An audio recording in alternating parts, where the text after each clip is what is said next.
Shalom dan salam sejahtera. Bacaan Renungan Harian 26 Agustus 2026 Rabu. Tema, agar kita tidak lupa. Mari berdoa.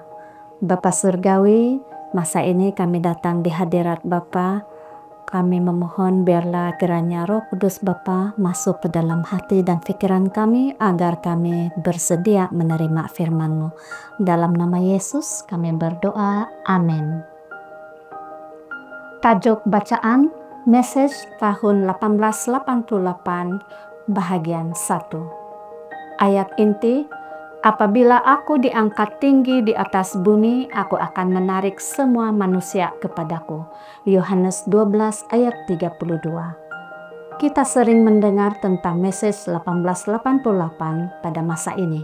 Apakah message itu? Apakah maknanya?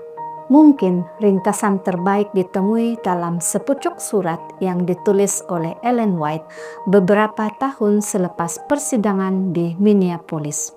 Bacalah dan dengarlah dengan telinga hati Anda.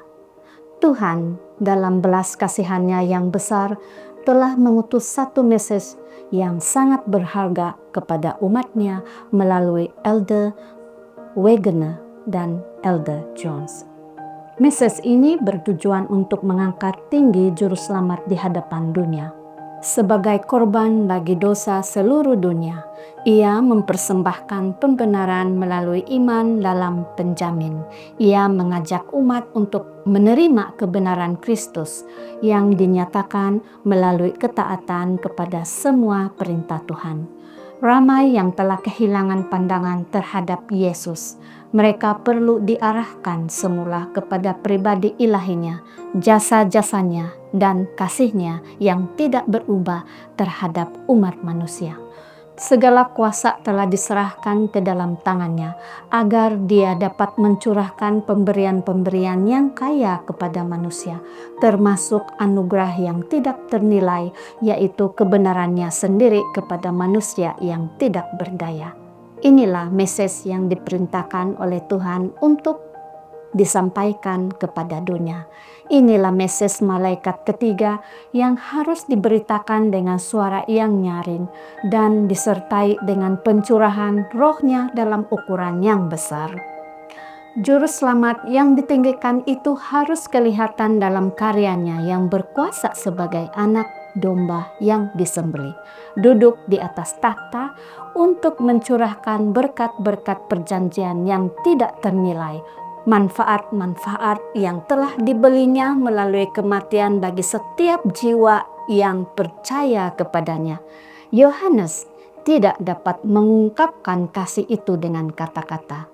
Kasih itu terlalu dalam, terlalu luas. Dia merayu seluruh umat manusia untuk memandang kepadanya. Kristus sedang merayu bagi gereja di mahkamah surga di atas sana. Merayu bagi mereka yang telah dibayarnya harga penebusan dengan darahnya sendiri.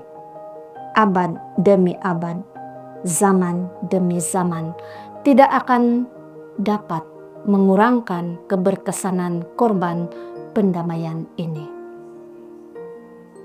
Betapa agungnya message ini, umat Adventist telah meninggikan hari Sabat, tempat kudus, keadaan orang mati, kedatangan kedua, namun mereka telah gagal meninggikan satu-satunya pribadi yang menjadikan semua perkara itu bermakna. Sekurang-kurangnya, Ellen White menyertai Jones dan Wegener dalam seruan agar Adventisme mengubah fokusnya. Sudahkah Anda melakukannya? Jika belum, mengapa tidak? Demikianlah bacaan renungan kita hari ini. Tuhan memberkati kita semua. Amin.